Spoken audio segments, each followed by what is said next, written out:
Thanks for joining us, guys.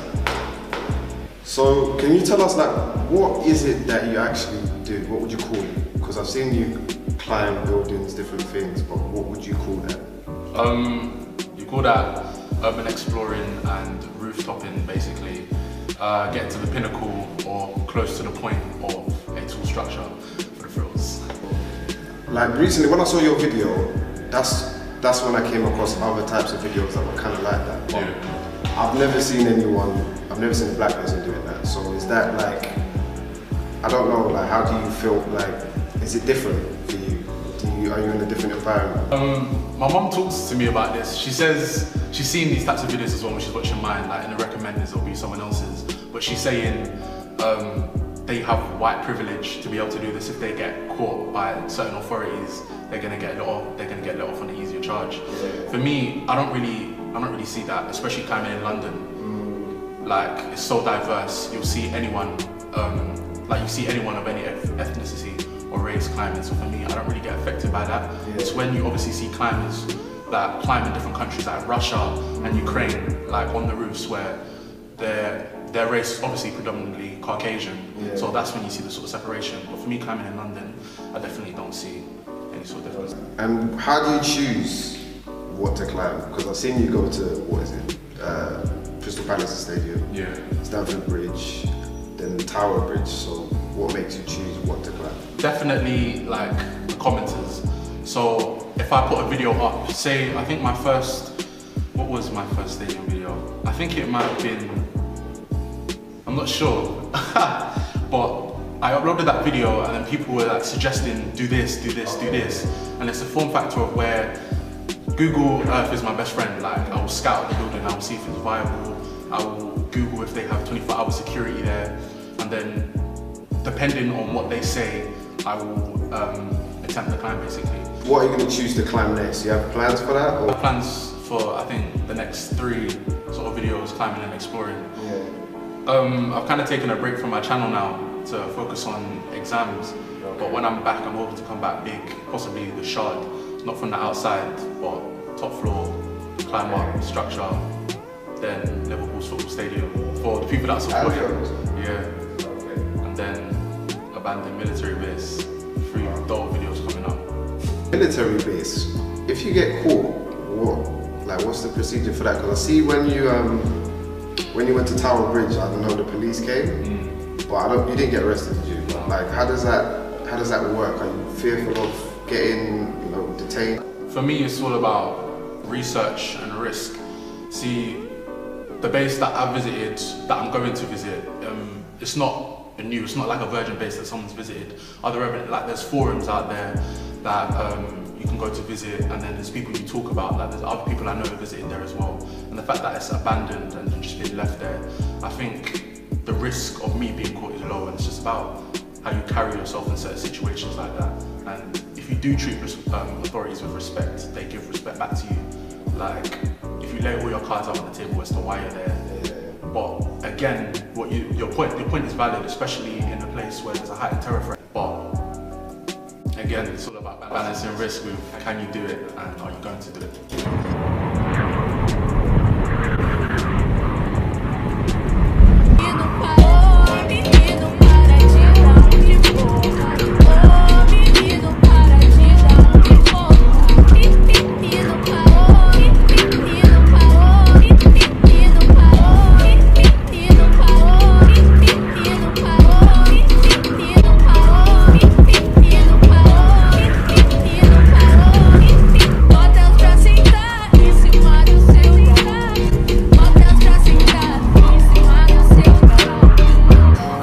stand is there.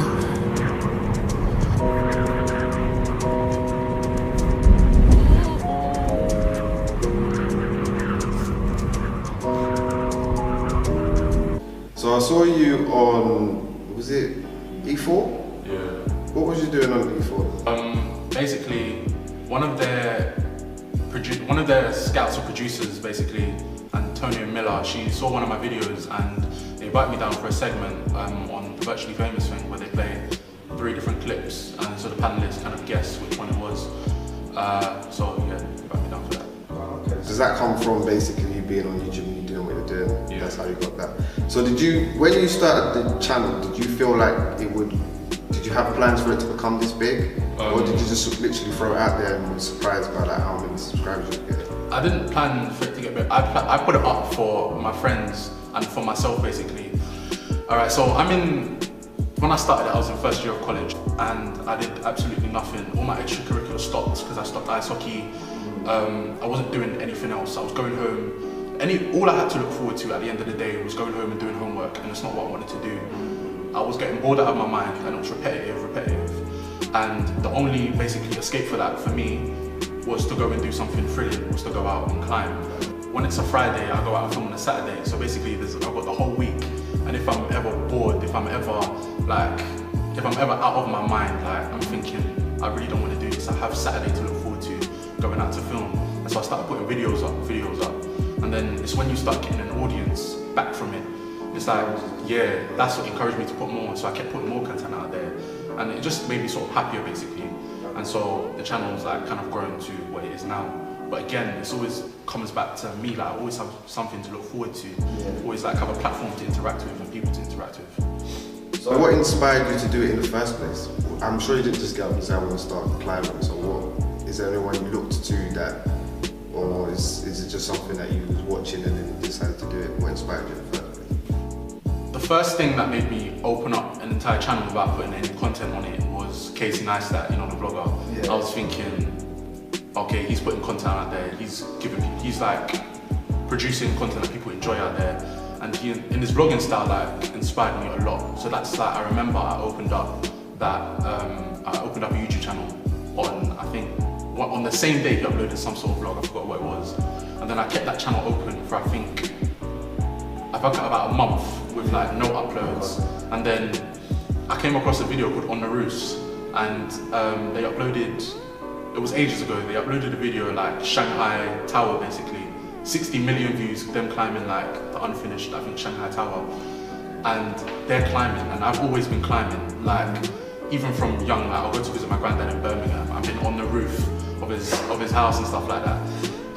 Like gymnastics from like a young age, my mom's taking me to gymnastics, and I'm thinking, I can do this as well. Like I'm sitting at school bored, I think I can produce content that I can show other people and that is for myself, and so that's what got me into YouTube gaming. So what's the end goal then for you, like with the channel, with climbing, what's the end goal? I don't have an end goal per se. I haven't really like set out a finish line because I haven't really thought ahead like that. Like it's all been like so fast, yeah. But I don't know. I'm thinking. I don't know. What are the tips you would give to people that want to get into this, that want to start climbing, that want to start doing things like that? Because obviously heights sometimes can put people off, or just being on YouTube and doing this can be like nerve-wracking for people. So what are the tips you would give to that? Tips to someone who wants to start climbing. The first tip I would give, or tip of advice, is to say like fear is a choice. Basically, it's all mental. Obviously, it's like a primal reaction basically to try and save your life. It's like it's instinctual to feel fear, but fear will limit you in so many ways.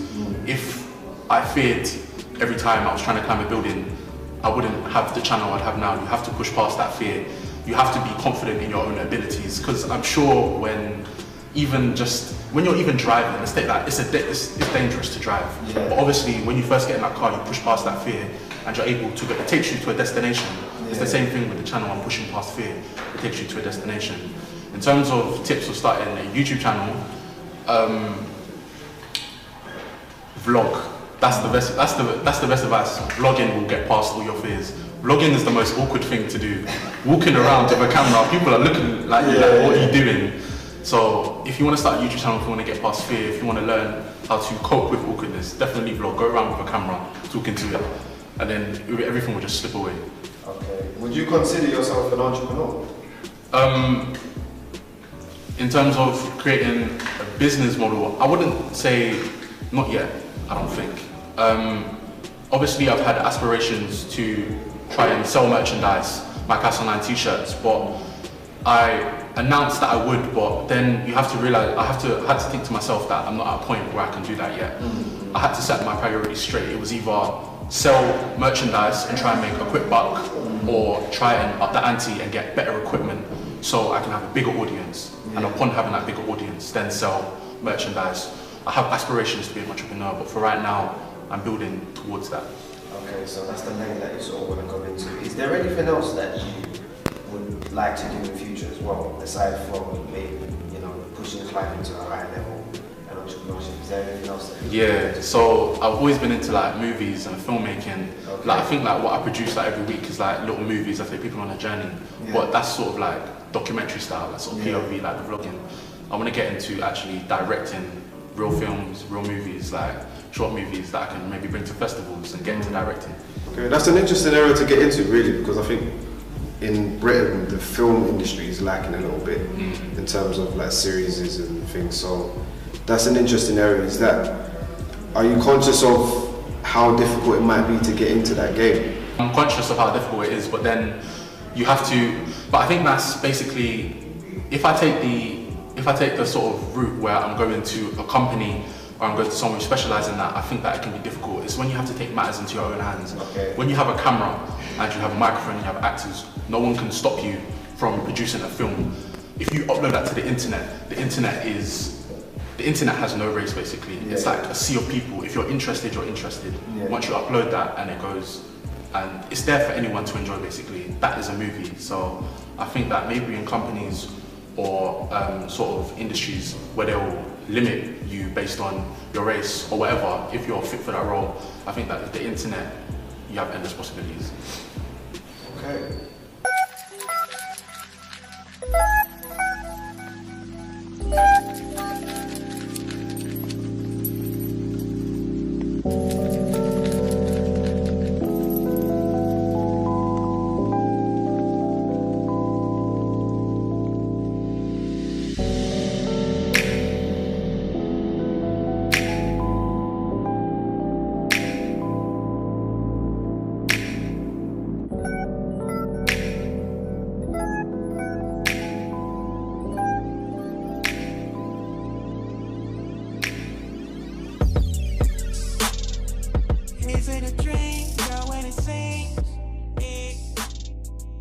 So what are the type of clothes that you have to wear, like gear-wise, to climb? For me, I'd say anything comfortable, that's within reason. So just your general tracksuit. And in terms of like upper body wear, I've been in times where if you're in places where you have to get past security, but you're being quiet, don't wear anything that's sort of rustly at all. Wear fabrics, don't wear any, I think, you know, what's the fabric called actually? It's the waterproof one, it's really rustly. Okay, yeah, so nothing like that. So when you're walking, it's sort of like shh. Yeah, so none of that. And then in terms of footwear is actually very important. Like, you know your Flyknit running shoes. I don't recommend wearing that. I've been actually bad myself wearing those. It's a thing where if you're running and you need to do a hard stop, because it's Flyknit and it's sort of like the material, your foot will go flying in it. Oh, okay. And so they'll come, and then you'll either hurt yourself or you'll cut yourself, sort of like, because it's so thin, barbed wire, or when it's raining, you don't want to be wearing those. So any sort of like firm sort of running shoe that you feel comfortable in, that protects your ankle. Because I've twisted my ankle too many times. If I'm dropping down somewhere or I'm sort of like jumping or running, like anything that protects your ankle. What are the kind of so you said you twisted your ankle? Yeah. What's the worst injury you've got? Climbing. The worst injury I've got is It was going into QPR's football stadium actually. They had like rotating barbed wire at the top. So climbing up, I had to, the only way for me to get in was to hold on to that barbed wire. It was the sort of like rotating like metal solid razor wire. So I had to hold on and position myself in a way where I could pull myself up into the wall. The only problem with that is that because it was rotating now, so there was no way to lock my arms. So my arms were constantly like twisting down. So doing that, it would like scratch up my hands. I did that, and then I had like a long gash like along my thigh. But it healed up like nicely, like no remaining scar. But like it was the fact that it, like shredded through my tracksuit basically. So what about like gym and things like that? To lift yourself up or nutrition? To stay fit with climbing. It's just unnecessary risk if you're not fit whilst you climb. There are so many things that can go. It's already a risky sport, free climbing, and to be heavy and to be sort of unversed, like your body is unversed or unfit for the climb, is just even more dangerous. So in terms of gym, upper body strength is as important as lower body strength, because obviously there's the 3 points of contact rule. So either 2 hands, 1 foot, vice versa. Or and so you need all of your body trained as well as your mind basically. You need your fingers, you have to have strength in your fingers, strength everywhere basically. So eating right, definitely, you don't want to be heavy. If you need to jump far, if you need to run faster, to do something, to get away from somebody, you need to be fit. I just realised you called it a sport. So is it classified as a sport, and is it like competitive? There's a type of rock climbing where you go without ropes, and it's classified as a sport. But I myself, I don't do that because obviously I'm not rock climbing. I'm climbing a building. But I consider parkour, I consider free climbing myself, and what other people are doing as a sport. Basically. I noticed like the music in the videos is like very soulful. Is there a reason for that? I would have thought it would be more like high intense kind of music. So is there a reason you did it? So I remember I watched the video actually, and it was like it was on YouTube, and it was about how the music in like the big 6 worked, and how studios pick music, and it was about like a science basically. You contrast something that's really pumped up, really high energy and octane with something sort of mellow. It's like a contrast of music. So your mind, so when watching the video, it's a cathartic experience. So your heart is pumping, you're thinking, what is this guy doing? And then in the background, sort of subconsciously, this music is saying la di la di la, sort of mellowful, and it's really chill. And so it creates an experience. It creates like a bubble and an atmosphere where it drives your emotions up tenfold, basically. So what are your top tips, like top 5 tips for someone to overcome fear? Because you said fear is a choice. So how would you overcome fear? How would you give people tips? I'm gonna have to think about that one. I'm not gonna lie. I can narrow it to 3 if that makes it easier for you. Maybe, I don't know. I'm even struggling to think of 1. Like it's really to do with the person. So how did you overcome fear? Or did you never have fear in the first place? I always have fear. You just have to do it. Like it's a mental thing really. Like I remember Tower Bridge, like it wasn't a thing, like basically I took my hand off the lens and like basically it showed that, but it was never like that for me. I'd said that, let's do it. And then I remember I stood for 20 minutes. 20 minutes, they're basically on the railing staring at that bridge. And there's the peanut vendors came by, and like they were like wait, because I was stood there for ages with them basically, and it was a freezing cold day. It was the only thing giving me heat, like the steam coming off. And I was standing there and I was thinking, I had my GoPro in my hand, like my battery was dying. Like I'd used the GoPro all day, I had like 1 bar left. My other battery had died, and it was like, it's now or it's never. Like it was true, the weather was gonna be like that only for that one day. And so I stood there for 20 minutes, my hands are freezing off. And it was like, in my head, I'm like, oh my God, like how are you gonna do this? Because you can plan as much as you want. I was on Google Earth every day looking at how I'm gonna, foot placement and that, but it's when you see it there and it's when you actually put it into practice where it becomes like a madness for me. So I remember standing there and I was like, you know what? Like I remember my heart is pumping now just thinking back to it. I was like, you've got all this footage from the day, you said you're gonna do this, like, just do this. Who are you? Like you've done, this is nothing. Like imagine the things that can open up for you if you do this. GoPro on, boom. Straight up, you just had to do it. You just do it. I completely zoned out. Everything was really technical for me then. I wasn't thinking about anything else. I was thinking about hand there, foot there, hand there. It became like a science where I was going to put everything. Because I planned everything before. You can plan as much as you want, but you need to deliver. Yeah. And so that's how I overcame my fear. You just have to put yourself in a zone and in a place where you go for it. Yeah. You just have to, like Nike, you just have to do it. Just do it.